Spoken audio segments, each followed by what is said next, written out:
Hi, I'm your host Vasco Duarte.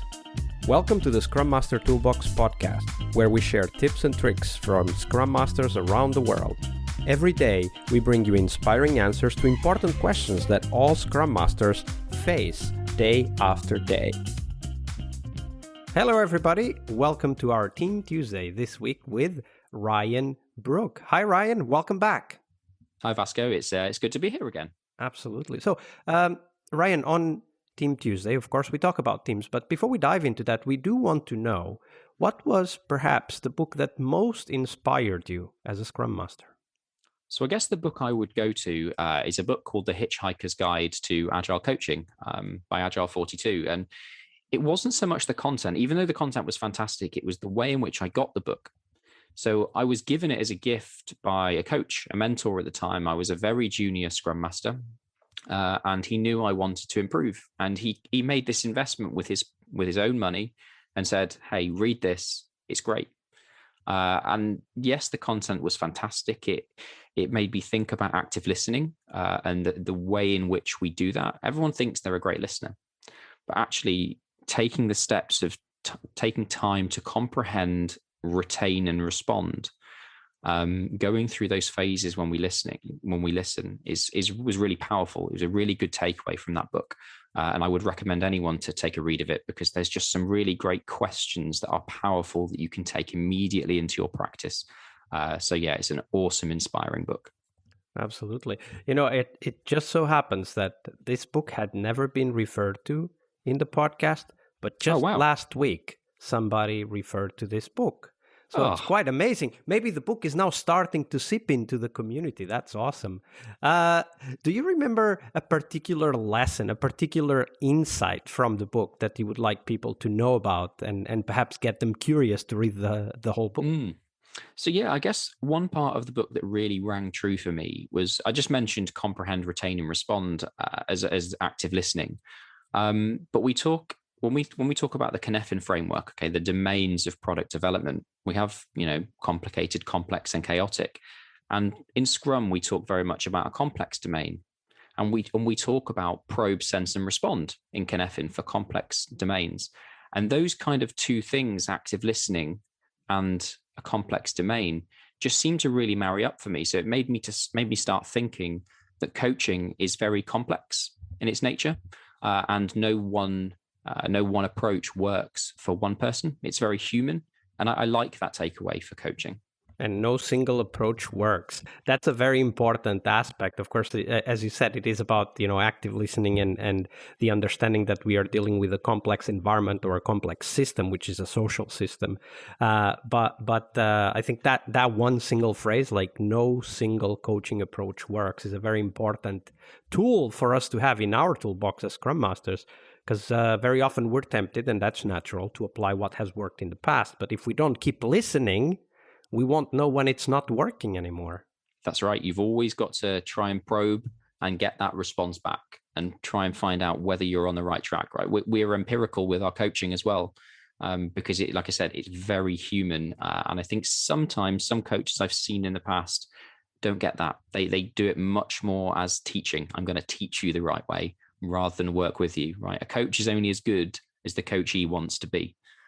Yeah, that's also a very important insight, is the coach guides the coachee in the journey they already want to take, not the one that the coach wants them to take. We're the passenger, not the driver. Yeah, exactly. That's a very good point. We are the passenger, not the driver.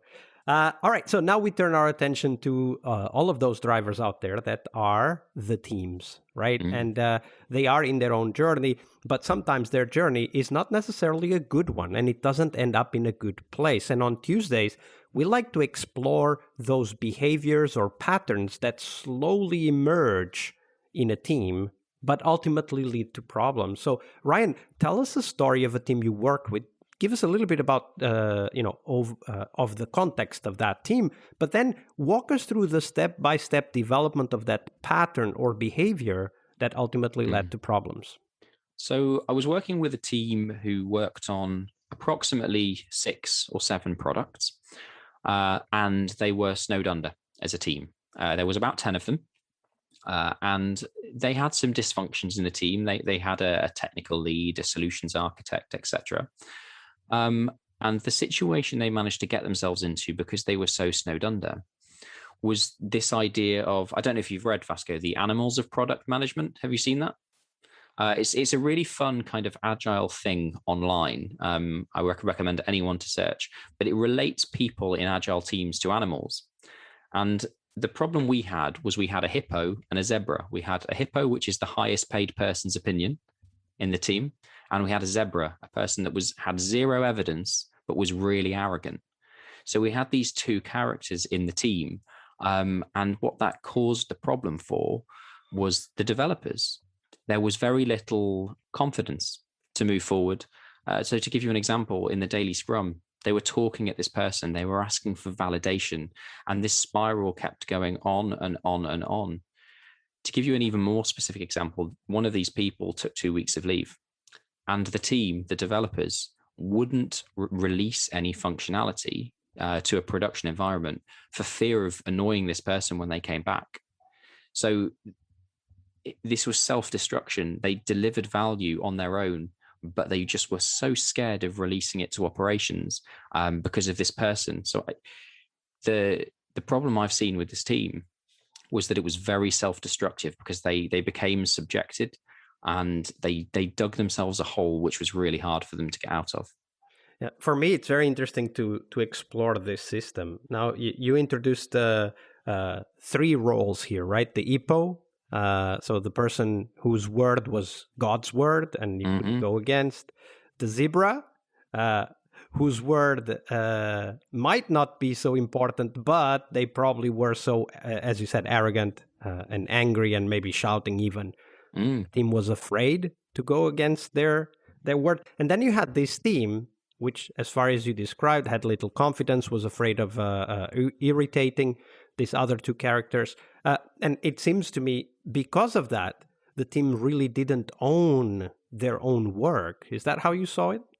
Absolutely. And even worse, the product owner didn't own their own product. These 2 people that I'm referring to, they were part of the developers. So we had a product owner who didn't own their own product. So there was no healthy conflict. The priorities were set by gut feeling. And it was very much, as you said, the loudest voice syndrome. You shout louder, that's the way it's going to be. And it became a problem because it was hard for the developers to be respectful. Because if in this situation, when people are shouting and being quite arrogant, to have a constructive discourse with those people is really hard without almost crossing the boundary of respect yourself. Sometimes actually saying, you know what, hands up, that's not okay, is a really powerful thing for teams and developers to be able to do, but is really challenging to do in a respectful way. Yeah, absolutely. And that's actually one of the challenges, is that these dynamics are, you call them self-destructing, and they are also self-reinforcing.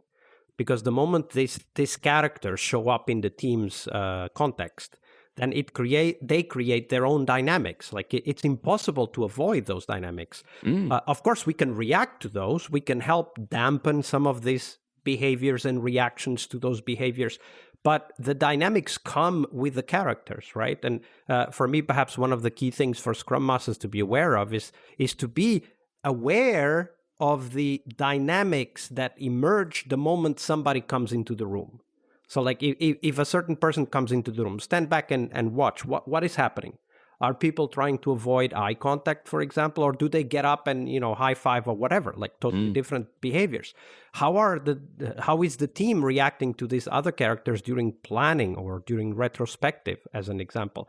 So for me, the understanding these dynamics is what then gives us the ability to do our research, to ask our colleagues, to maybe ask a mentor or coach, and then come in and try to help to resolve, to dampen certain negative behaviors, to amplify certain positive behaviors. That would be, for me, the biggest takeaway. How about you, Ryan? What do you think is the biggest takeaway? I'd agree. Interestingly, you talked about self-reinforcing behaviors, and actually the problem with self-reinforcing behaviors is because they compound over time. They start to become the norm. So in the team that I was talking about, I talked about them being called sort of subjugated, and the response to things was, well, that's just how it works. And I think the takeaway is that dealing with small issues frequently and often prevent them. It's like weeding in a garden. Taking small weeds out is easier, but if you let that grow to a point of you just can't get back, you can't fix it, you can't reset. There's not a reset button. So small and often is the takeaway with people like that, addressing them in a small way before you allow that ego to get too large. Yeah, absolutely. Addressing those weeds that invariably start growing, whether we like it or not. Yeah. That was a great story and a great metaphor. Thank you for that, Ryan. You're welcome. Tuesday is Team Day here on the Scrum Master Toolbox podcast. But tomorrow we talk about something that goes beyond the work we do with the teams. We will talk about how to lead change and what our guests have learned from leading and participating in change programs during their career. See you tomorrow. We really hope you liked our show. And if you did, why not rate this podcast on Stitcher or iTunes? Share this podcast and let other Scrum Masters know about this valuable resource for their work. Remember that sharing is caring.